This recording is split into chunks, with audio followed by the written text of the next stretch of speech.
1 minute. Thank you everyone for joining us. You are in Dr. Damiani's session on we need more Lamars disability in the teacher workforce.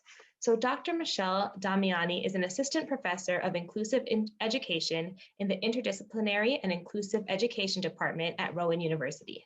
She received her PhD in special education from Syracuse University. Formerly, she was a public school elementary special education teacher and a new teacher mentor. So just some logistics. I will be monitoring the chat if you have any questions. But with that, I'm going to turn the presentation over to Dr. Damiani. Great, thank you so much. And welcome everybody. Thank you for attending my session. This presentation is titled We Need More Teachers Like Lamar. I'm going to share my screen. Hold on one moment. Here we go. Okay, are we set? All right. So titled, We Need More Teachers Like Lamar, Disability Diversity in the Teacher Workforce. Should you want to contact me, this is my contact information. I can be reached at by email at damiani@rowan.edu. And to begin, I would just like to get a sense of who is here. It would help me understand your roles. And so if I'm going to open a poll, and if you could please select the role, the item here that best describes your educational role, I would really appreciate it. And so this poll is coming up, and you can access this by going to the email address pollev.com/Michele DAMI710, or by texting Michele MICHELLE DAMI710 to the number 22333, and that will allow you to join. And I believe that will allow you into the polls for the whole session. Give folks a minute to join in.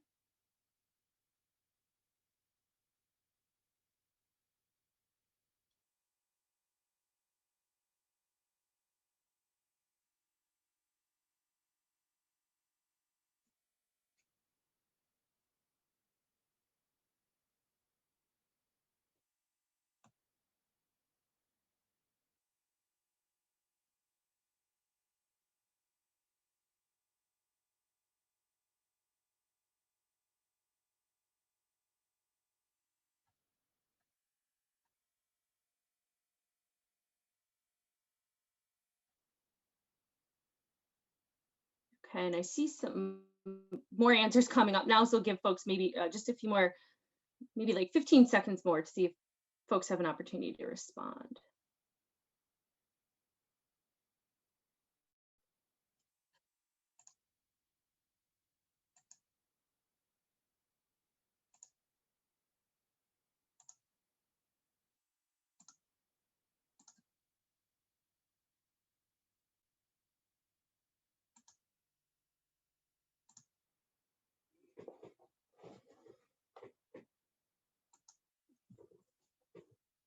Okay, thank you.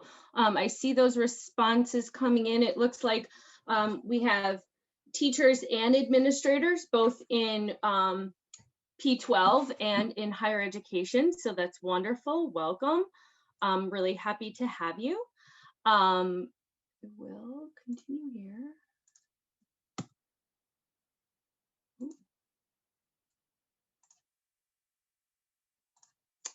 Sorry about that. It sent me out of my presentation. One moment.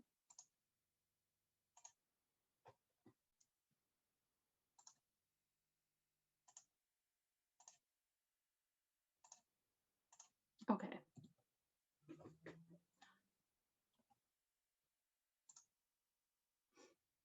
All right. And so I would like you to think about now, rather than do this in a poll, I just want you to think about this for a moment. When you hear this statement, what comes to mind for you? When you hear disability is diversity, what do you think of? What does that raise for you? You can drop that idea in the chat if you want to share that.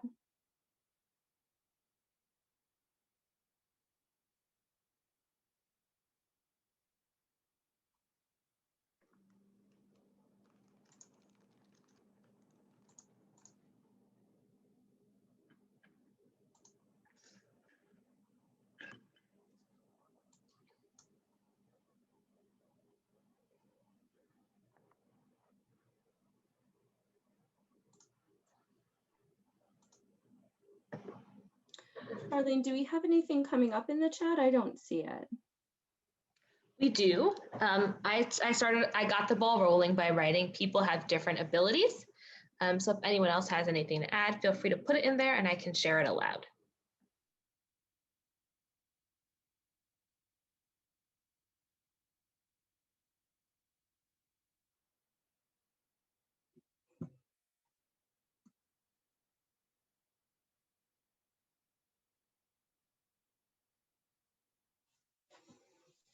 Okay, as you continue to reflect on that idea, we will come back to this, but I wanted to ask the question initially to kind of see where we are, get us thinking. When we think about diversity in the teacher workforce, or we think about what aspects of diversity in the teacher workforce we are tracking, essentially, or thinking about the National Center for Education Statistics compiles a report on the characteristics of elementary and secondary public school teachers in the United States. And the most recent version of that just came out last month in September of 2020. And that reflects data from the 2017-2018 school year. And so their mission or their intent with this is to collect and collate and report full and complete statistics on the condition of the teacher workforce. I do provide this source at the back in the references, so if that's something that you want to look to, you can.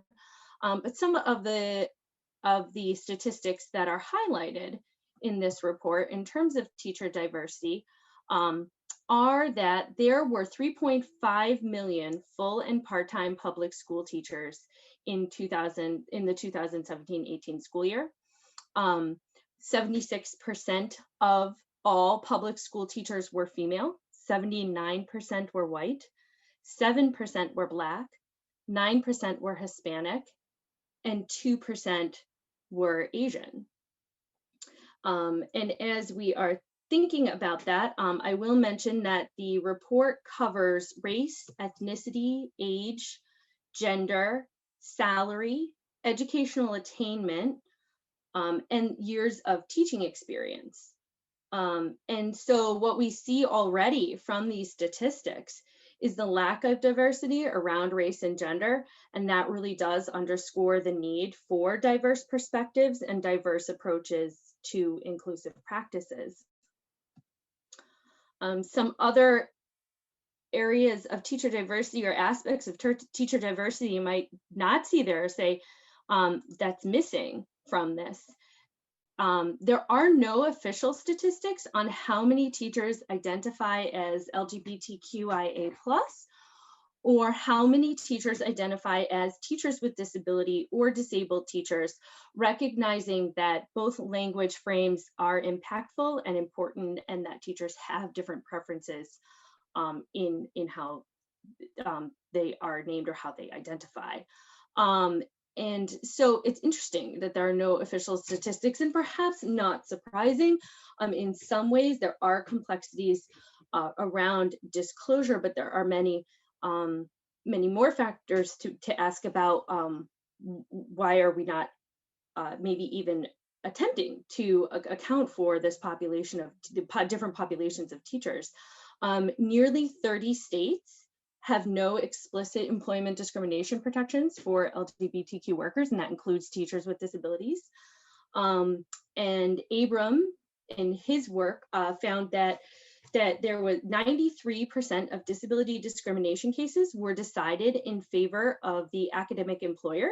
In other words, when a teacher, these were instructors in higher education, There is a body of case law developing around P12 teachers with disabilities, but doesn't have as succinct a summary as this. But when we think about this in general, that teachers perhaps bringing forth a disability discrimination lawsuit under the ADA are successful about 7% of the time.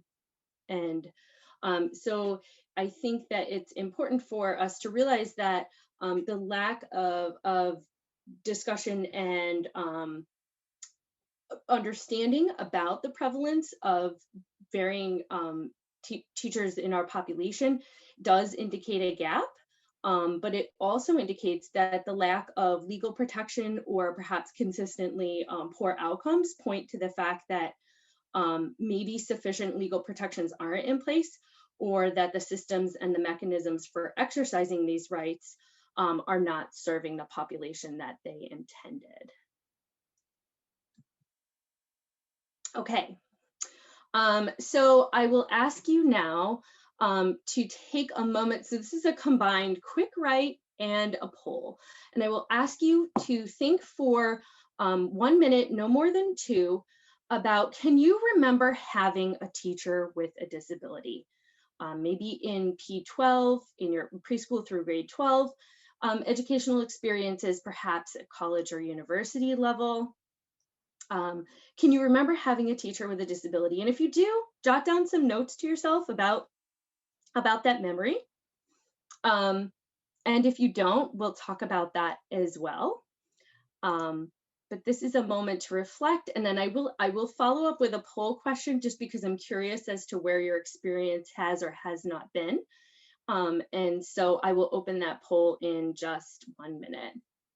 Go ahead and think and quick write to yourselves.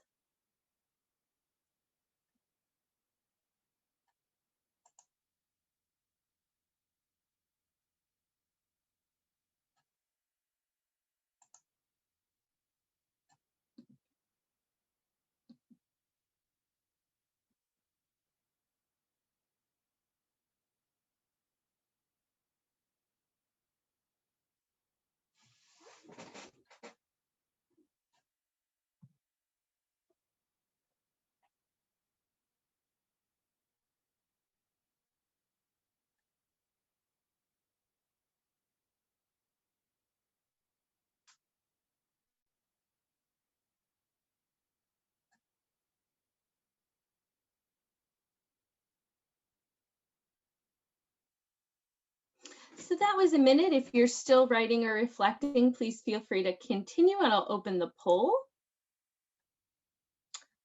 And in this question, I'm just wondering, can you remember having a teacher with a disability? And if so, did you have that teacher in grades P6, 7, 12, college, university, multiple times during your educational career? You did not have a teacher with a disability that you know of. Perhaps they didn't disclose, or you don't recall.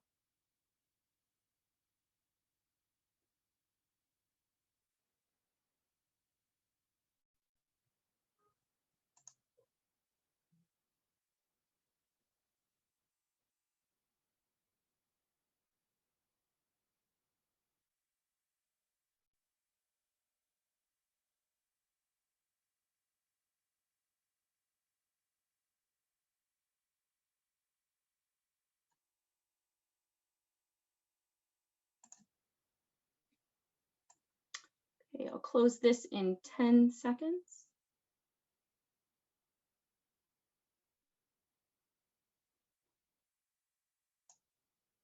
Okay, and so what we see here is interesting. We see folks did in some cases have teachers with disabilities, and in P6, one at maybe some college, university, but the bulk of us joining today are not sure. They can't say that they've ever had a teacher with a disability that they know of, and that is not a surprising outcome, really. And so I wanted to share my first experience with having a teacher with a disability was actually in undergrad. And so, and that's hardly unique. Many of us don't recall having a teacher with a disability. And Valley and Connor talk about this, where they contemplate this idea of the invisibility of disability in our lives and in schools, and that this lack of disability might lead to the idea that teachers with disabilities simply don't exist, right? Students may come away with that impression, that teachers with disabilities don't exist, or that someone with a disability couldn't be a teacher because they don't see that represented in the teacher workforce. And for students with disabilities, they don't see teachers like themselves as leaders of schools or leaders in the classroom. And so our memories and our patterns around these responses, and sometimes our lack of memories, can really help us connect to the issue of underrepresentation of teachers with disabilities and the overall lack of disabilities in the teacher workforce. And so I wanted to talk now about Lamar. I didn't knowingly have a disabled teacher until college. And as I said, that's hardly unique. Perhaps that's fairly common outcome or reflection to a polling question like that. Lamar was my undergraduate college instructor of American Sign Language. He's Black, and he confidently and affirmatively introduced himself as deaf and the instructor of our course.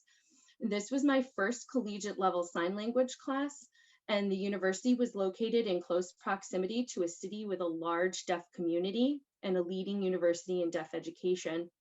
And many of the students at my predominantly white institution did not seem aware of the disability community at the time. And I would say, admittedly, I was aware of that, but only more so in a statistical sense. And so through learning with Lamar, I learned about, and living in the area, learned about how rich it was with deaf culture and how deaf access really was the norm. So for example, public spaces, events, tours, services, performances, any kind of outing, everything was offered in ASL. ASL was very much a part of the fabric of the community.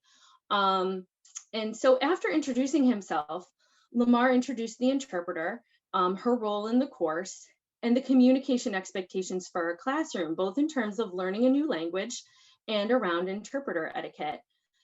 He also immediately addressed ableist assumptions that he recognized that some students might have. And as I recall, Lamar stated that he needed to do this up front in order to establish the student, instructor, and interpreter roles, and to dispel the fears that he knew that some students would have about having a deaf instructor teaching the course, or how that might affect their grade. And I remember being really caught off guard by this and scanning the room. And surely enough, Lamar was right. There were many students that were visibly uneasy or displeased. A student did raise a question about how they would be graded. And in this moment, I didn't really understand what was happening or why it was happening, or quite know what to do. But what I was witnessing was just one of the many effects of intersecting ableism and racism in education. And as I took many more ASL classes in my undergraduate and later in my graduate education, I never again had a Black deaf instructor. The rest of my ASL courses were taught by hearing instructors who were teaching about ASL and disability rather than someone teaching from lived experience as a member of a minority linguistic community. And this was significant in terms of representation, content, and who we consider to be the authority of their own language and lived experience. And as we think about the critical need to diversify the teacher workforce and for students to see people like themselves leading in classrooms and leading in schools, I'm often reminded of Lamar.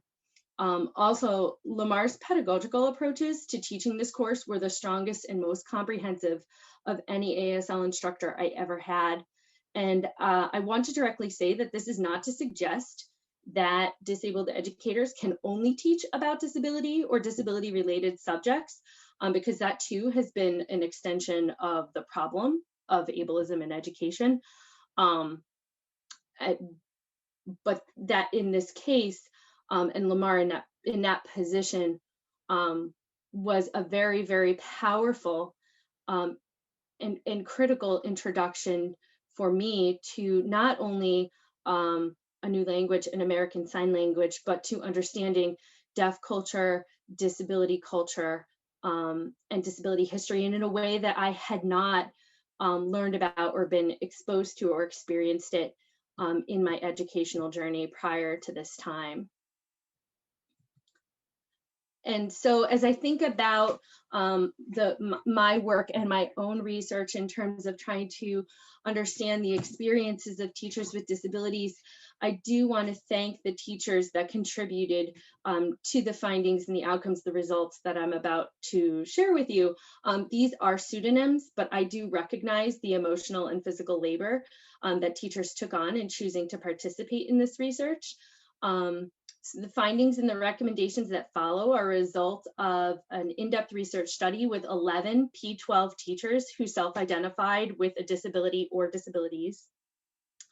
And their willingness to do this really allows us to understand specifically how some teachers are supported inclusively as professionals, to learn specifically about how ableism is occurring for teachers, to gain insight into what teachers with disabilities may need or how they want to connect with others, and how we must expand inclusive practices for teachers and students with disabilities. And so thank you to those teachers. In my research, in my work, this was a in-depth comprehensive study, as I said, and so there are many, many more themes or findings that I can discuss in one presentation, but I wanted to give you an overview of how the themes of this research were organized, because it will help us understand the recommendations as they relate to diversifying the teacher workforce that I'll speak to on the next slide. And so the themes were organized in kind of what you see 3 major sections here. And these sections corresponded at the broadest level with considerations related to the teacher themselves. And so you can see reasons for choosing teaching, their professional identity and disclosure, and how they were managing professional expectations, all fell under what I termed working the tensions as a teacher with a disability in the P12 system. The second area here relates to teaching with disability and advocating. And advocacy as a broad theme contained 2 critical components, both advocating on behalf of students with disabilities and advocating alongside or with students with disabilities and teaching them how to self-advocate, often for their own needs around disability in school. And then the third section was related to advice to future teachers. And this advice came from the teacher participants with disabilities writing letters to future teachers with disabilities about what they would want them to know. And so when I think back to the working the tensions piece here, and the reasons that teachers chose teaching as their profession, was very often related to wanting to affect change, wanting to make a difference for students, wanting to create different educational experiences for their students so that their students didn't have the same negative experiences that they had, disrupting that pattern of negative experiences around disability was very often a priority as teachers engaged in this work. But teachers were also developing their teacher identity, and the teachers in this work, the teachers with disability in this work, were very careful about when and how they did that. Disclosure became a very complex process where they decided when to disclose to whom and how. And perhaps that is not surprising, but the ways and the reasons in which they did that and how they disclosed with students, as they disclose with students most often, and as a way to model access, self-advocacy, to create models around the fact that it was, okay to have a disability in education, that you could be a teacher. Supporting those shared experiences was very, very different than the ways that they were disclosing, say, to their colleagues or to their administrators in most cases, which was often much more pragmatic around maybe access to accommodations. And so there was a considerable difference there. But what I really saw was that teachers sort of separated their personal or disability identity and their professional identity, if they saw disability as an aspect of their identity, and that their professional teacher identities, or having disability as a part of that professional teacher identity, was often stymied because of stigma around disability, because of internalized ableism, because of professional pressures to pass or hide as non-disabled in school, and for fear around being judged as either incapable or incompetent, or having others question whether or not they could be an effective teacher. And therefore, those that had a strong disability identity may or may not have asserted it the way that they would have otherwise, but that was also tempered by being viewed as a problem or a threat, by being seen as too demanding or needy. These were all things that teachers, heard and experienced, and saw repercussions for in their experiences as teachers, especially if their advocacy or their recommendations were in any way challenging to someone in a position of authority. That was a really uncomfortable situation for them. And so teachers were continuously engaging in this work of self-accommodation and professional prioritizing, where they were managing professional expectations. They were often self-accommodating and working through the layers of barriers, whether that be environmental or attitudinal, working through these barriers, creating access for themselves, and at times in support with trusted others.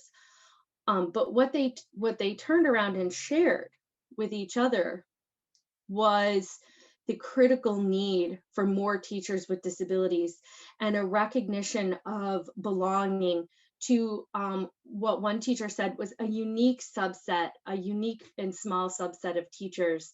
And another teacher said unique perspectives and experiences. And in this writing to each other, they really talked about specific examples and ways that they could anticipate ableism was going to happen for teachers with disabilities and respond to it. And so in these letters, they were giving each other proactive strategies for recognizing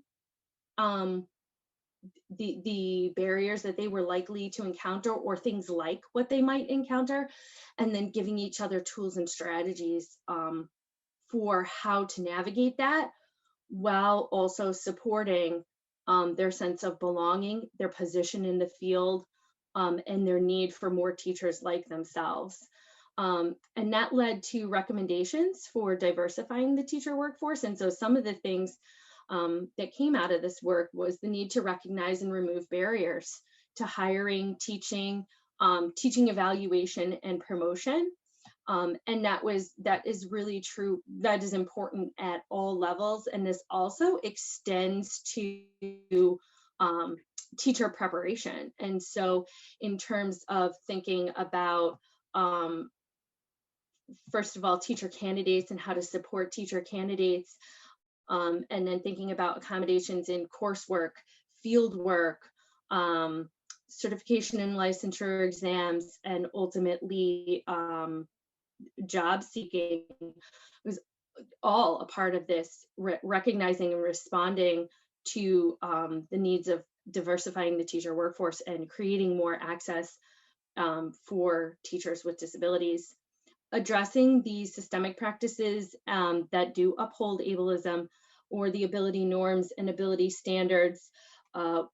Technical standards have at times been a problem for teachers with disabilities, or come into conflict for teachers with disabilities, because they have unintended consequences, because alternate ways of engaging or doing something, teaching, completing a particular aspect of your teaching job or your role could be perceived as in conflict with these normative demands, or that ability expectations actually uphold constructs for ability in ways that are used to discredit or invalidate some of the really highly qualified and capable ways that teachers with disabilities do complete their work or engage in the profession. To create space and support systems for teachers with disabilities, one of the things that many of the teachers in this work said was that they really wanted to talk to other teachers with disabilities, and in most cases, they may have known one or two others. They may not have known any other teachers with disabilities, and they didn't know how to connect with them. And so thinking about ways that we can create space within our schools and within the field in terms of diversifying the teacher workforce, and giving teachers with disabilities opportunities to come together or talk together in shared spaces. And then welcoming and valuing disability as an asset in teaching and at school. And so disrupting the notion of disability as deficit in education, but really recognizing that teachers with disabilities bring a tremendous amount of knowledge and lived experience, and in many cases, disability culture, and all kinds of assets to the profession that are really under recognized and underutilized and under supported. Moving beyond compliance, and so not thinking of disability as an accommodation just from a legal standpoint, right? It's like, this is what we have to do or need to do, or this is what the law says, but being willing to move way beyond that compliance sort of expectation to really think about perhaps an innovative approach to universally designing professional accommodations and supports, and drawing on the resources and the access that we have in education, to think about how we might do that differently, so that disability and accommodation are not viewed as an issue of inconvenience or accommodation, but really as more of an opportunity to create this innovative approach to in a universally designed approach to giving everyone what they need, and then recognizing, respecting, and sustaining the intersectional teacher identities and disability culture. And so for teachers with disabilities, particularly in this work, many of them were fearful of identifying with disability, or if they did, didn't want to appear to be a burden, for example, was one of the examples that a teacher used, or to create any doubt around the fact that they were a capable, qualified, competent teacher. And so recognizing and respecting disability identity, supporting those teacher identities, and really thinking about when and where and how we are teaching about disability, the representations of disability, the culture of disability in our schools. What is that culture of disability? Is that a welcoming and vibrant sense of disability as an aspect of diversity, Or does that look more like, thought of as, oh, that's an issue of special education, as it's sometimes thought of. And so those are, okay. Give me one moment, please.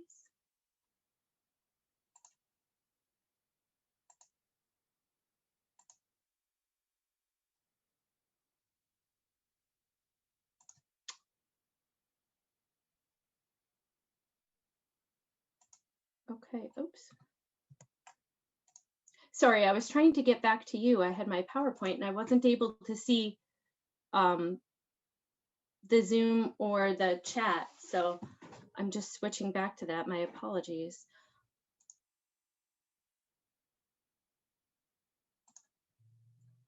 Okay, I just saw that note. I'm sorry, I'm having some technical difficulty here. I just want to make sure. So there was a note in the chat that my slides weren't visible. I'm worried that maybe the poll had disrupted that. But the thematic findings, that was the slide that I was speaking to. And then the recommendations related to diversifying the teacher workforce. And I'll just pause there for a moment.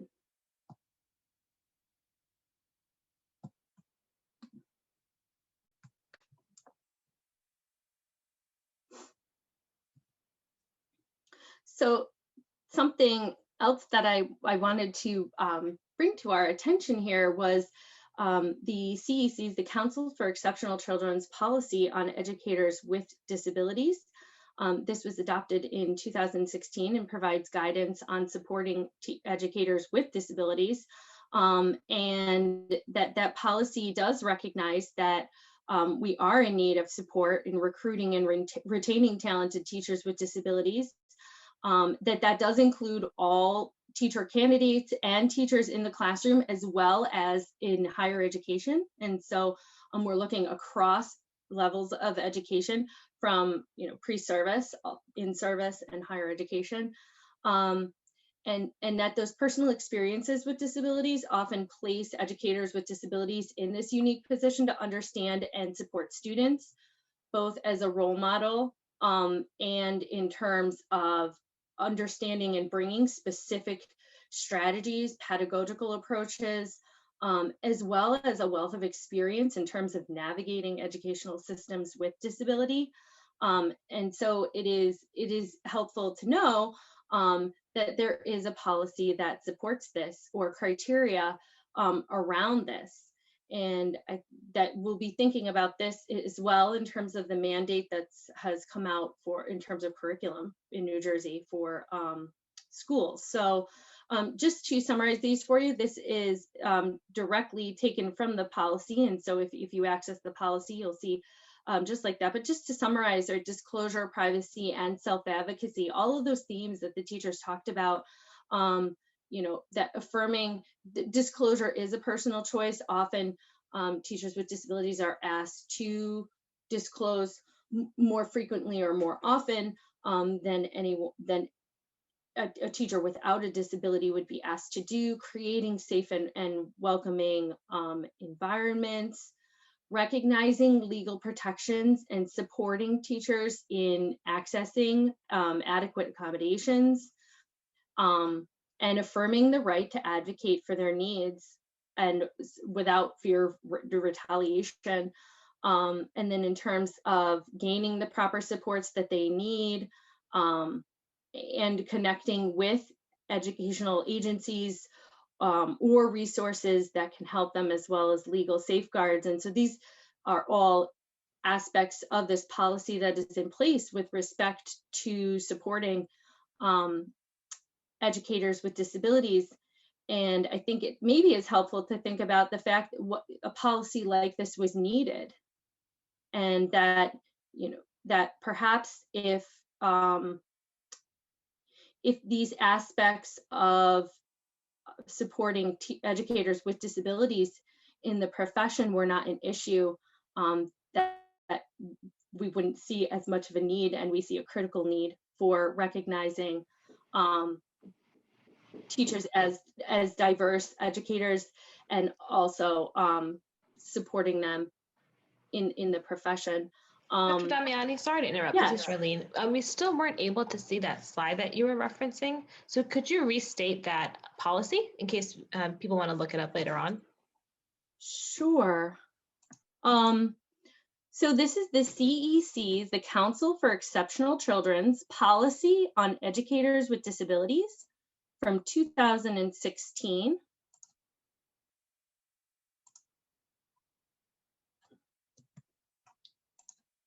And I'm not sure why.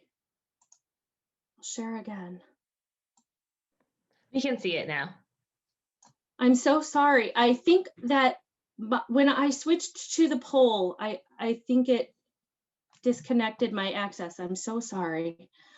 So the CEC's policy on educators with disabilities, and I was just speaking to some of the key sections in that, and I won't read them to you again, but that they do provide guidance around disclosure, privacy, self-advocacy, supports and accommodations, self-identity, and legal responsibilities, all in effort to support educators with disabilities and recognize the valuable contributions that they bring to the profession, the assets that they bring to the teaching profession. And so I had one more poll, and I was going to ask you, were you aware of this guidance? But I see our time, and I see that that created a barrier in terms of the accessing the PowerPoint. So if you could just drop in the chat, yes or no, you were aware of that, that would be helpful.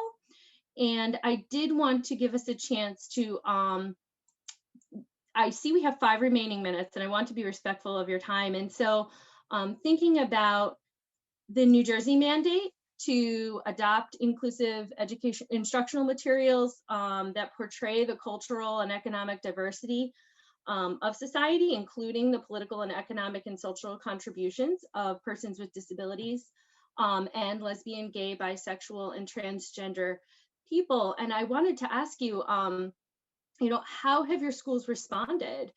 Where are they? What are they doing in this regard in order to meet this this inclusive education mandate that has come up in New Jersey, as well as where or how are your schools teaching disability culture, disability history?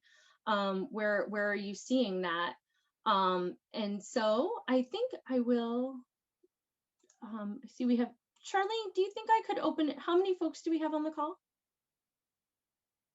We have 10 participants, including yourself and myself. Okay, so I think I will open it up to, if you have any questions, I'm happy to answer them, or if you'd like to share something that your school is doing, I'd appreciate hearing about that too.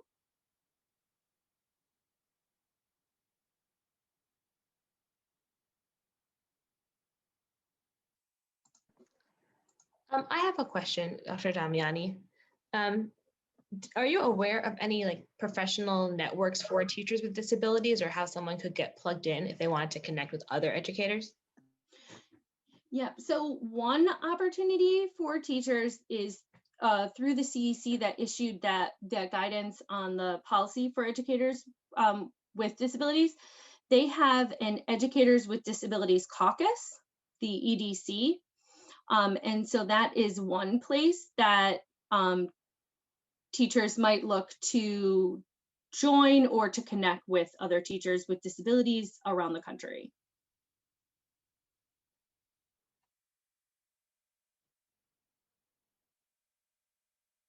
Other questions? Comments? There's one question in the chat, and it says, I'm not seeing any of that in curriculum. I think these mandates are not being honored. What's the best way for teachers influence greater compliance? And that's a great question. And I think that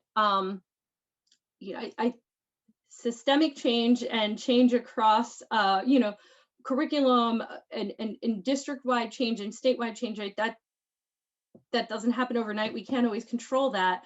But yes, we can influence that. But something that I think about that we can, immediately turn around and do is think about what is the representation of disability in our own classrooms or in our own curriculum or in our own content or our own approaches in our schools, around the culture of disability or supporting teachers with disabilities. Perhaps if you're an administrator and you're in a position, where you really are essential to that, creating that culture. What does that look like, and how are teachers and their expertise, welcomed as part of the process? How are we honoring that knowledge and that lived experience, and giving teachers opportunity to have input into, perhaps the systems at school that are or are not working? And in our own classrooms, how do we talk about disability? What do students see?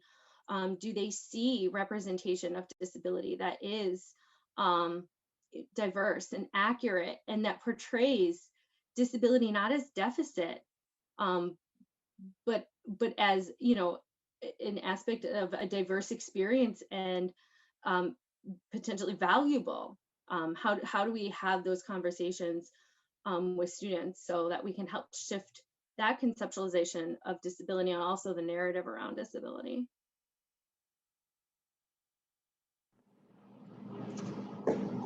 Well, it is 4 o'clock, so I just wanted, on behalf of Rutgers Graduate School of Education, to first and foremost thank Dr. Damiani for sharing her experience.